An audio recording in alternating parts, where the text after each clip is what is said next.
Break के बाद स्वागत है आपका। तमाम खबरें लेकर मैं हूं आपके साथ अनंत भट्ट। शुरुआत करेंगे छत्तीसगढ़ से। राजनांदगांव से बड़ी खबर आ रही है। नक्सल विरोधी अभियान के तहत सफलता मिली है सुरक्षा बलों को। जिले में 2 जगहों से नक्सलियों का डंप किया हुआ सामान बरामद हुआ है।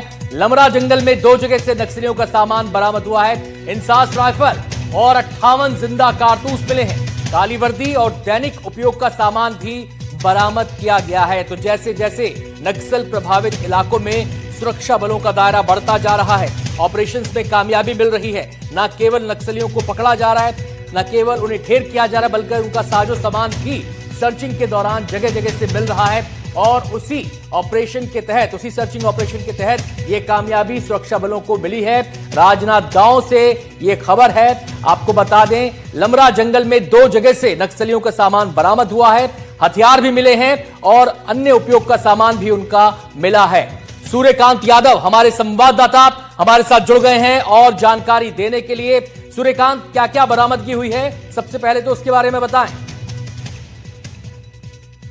जिले के लामरा जंगल से जो है नक्सलियों का सामान भारी मात्रा में बरामद किया गया है। जो नक्सल उन्मूलन अभियान है उसके तहत ये बड़ी कामयाबी जो है पुलिस को मिली है। पुलिस ने जंगल के 2 स्थानों से इन सामानों को बरामद किया है, जिनमें जो इंसास राइफल है वो 1 नग और 303 राइफल 2 नग के साथ ही जिंदा कारतूस भी जो है बरामद किए गए हैं। इसके साथ ही नक्सलियों की जो मेडिकल सामग्री है, नक्सली साहित्य है और अन्य जो नक्सली सामग्रियां हैं उनको बरामद करने में पुलिस ने सफलता प्राप्त की है। बीते दिनों 8 दिसंबर को जो 12 नक्सलियों ने आत्मसमर्पण किया था, उनसे पूछताछ के दौरान ये डंप जो है पुलिस ने जंगल से बरामद किया है और लगातार नक्सल उन्मूलन अभियान के तहत जो है पुलिस के द्वारा अभियान चलाया जा रहा है। बहुत बहुत शुक्रिया सूर्यकांत आपका इस पूरी जानकारी के लिए। बुरहानपुर से अगली खबर है। बुरहानपुर में किसानों का अनोखा प्रदर्शन देखने को मिला। जमीन के मुआवजे के लिए प्रदर्शन उन्होंने किया था। पागरी बांध का अब तक नहीं मिला मुआवजा। मुर्गा बनकर किसानों ने यह प्रदर्शन किया। प्रदर्शनकारी किसानों का प्रशासन पर आरोप है। उन्होंने कहा कि कई बार हम प्रदर्शन कर चुके हैं, कई बार हम अपनी मांगे सामने रख चुके हैं, लेकिन मुआवजा आज तक नहीं मिला। तो आखिरकार उन्हें इस अनोखे तरीके को अपनाना पड़ा। मुर्गा बनकर अपनी मांगों के लिए उन्होंने आवाज बुलंद की है।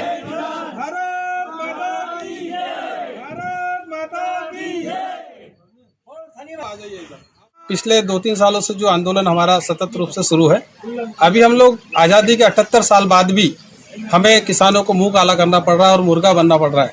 तो उसके पीछे वजह है ये लोकतंत्र के न होकर के अफसर तंत्र हो रहा है। 78 साल बाद भी लोगों को अपने मुंह पे, किसानों को अपने मुंह पे काला लगाना पड़ रहा है, मुर्गा बनना पड़ रहा है। तो ये अवस्था लाई है सरकार ने, अफसरों ने ये अवस्था लाई है। तो मुझे ऐसा लगता है कि इस पर कार्रवाई होनी चाहिए और न्यायोचित मुआवजा हमारे किसानों को मिलना चाहिए। ये जो आंदोलन है किसानों का, ऐसा आंदोलन है, सरकार कोई भी बात को ना तो किसानों की सुन रहे हैं, ना किसानों से मिलना चाहते सरकार। तो इसलिए सभी किसानों ने आज ये आंदोलन किया है। सरकार ने मुर्गा बना दिया, क्योंकि हमारा किसान होना गुनाह है क्या? उचित मुआवजा मिलना चाहिए हमको। उचित मुआवजा नहीं मिल रहा है, इसलिए हमारा मुंह काला है। सरकार से यही मांगे कि उचित मुआवजा मिले। जब तक उचित मुआवजा नहीं मिलेगा, जब तक आंदोलन चालू रहेगा। शारिक अख्तर हमारे संवाददाता हमारे साथ जुड़ गए हैं और जानकारी देने के लिए। शारिक, हमने इन किसानों की बाइट सुनी, मुआवजे की मांग ये कर रहे हैं, लेकिन ये मुआवजा कब का मांग रहे हैं, किस चीज का मांग रहे हैं, इसके बारे में जरा विस्तार से बताइए। और कब से लंबित है इनका मुआवजा?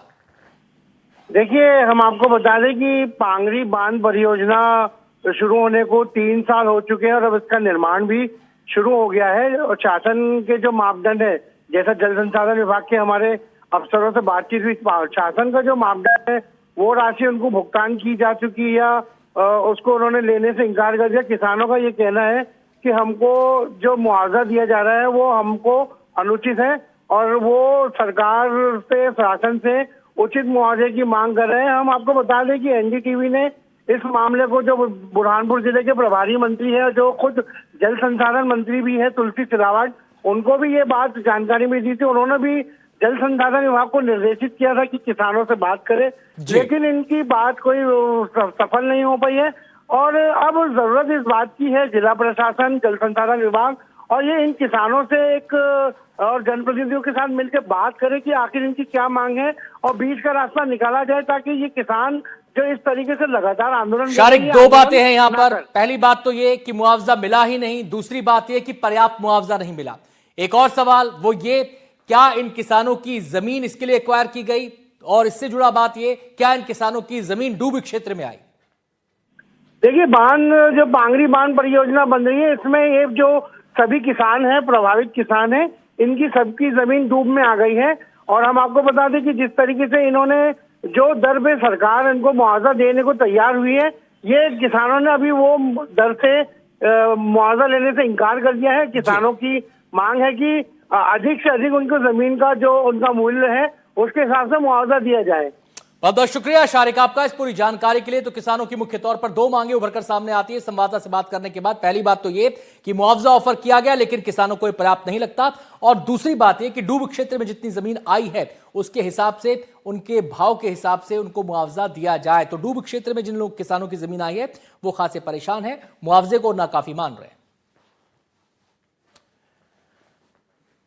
बात करेंगे मंडला की। मंडला में मध्य प्रदेश बुलंद आवाज नारी शक्ति के बैनर तले आंगनवाड़ी कार्यकर्ता सहायिका संगठन ने विरोध प्रदर्शन किया। एक दिवसीय इस उग्र आंदोलन के दौरान कार्यकर्ताओं ने अपनी लंबित मांगों को लेकर जिला प्रशासन के सामने अपनी बात रखी। आंगनवाड़ी कार्यकर्ताओं ने मुख्यमंत्री के नाम कलेक्टर को ज्ञापन सौंपते हुए कहा कि उन्हें नियमित किया जाए, शासकीय कर्मचारी का दर्जा दिया जाए। कार्यकर्ताओं का कहना है कि अब धैर्य की सीमा खत्म हो रही है, अगर मांगे नहीं मानी गई तो आने वाले समय में और उग्र आंदोलन किया जाएगा। ये चेतावनी उन्होंने जारी कर दी।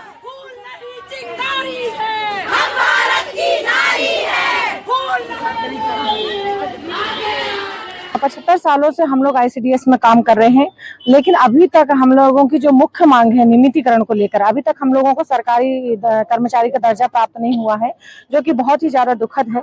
तो इसी के कारण हम लोगों ने आज जो धरना प्रदर्शन किया है उसकी मुख्य मांग थी हमारी नियमितीकरण, क्योंकि 75 वर्षों से हम कार्य कर रहे हैं। हमारे बाद बहुत सारे पदस्थापनाएं हुई दूसरे विभागों में जो कि रेगुलर पद पे हैं, लेकिन अभी तक आंगनवाड़ी वर्कर के द्वारा इतना काम लिया जा रहा है शासन के द्वारा, उसके बावजूद भी हमारे नियमितीकरण को लेकर शासन प्रशासन, न केंद्रीय सरकार न राज्य सरकार, दोनों ही किसी प्रकार की पहल नहीं कर रहे हैं।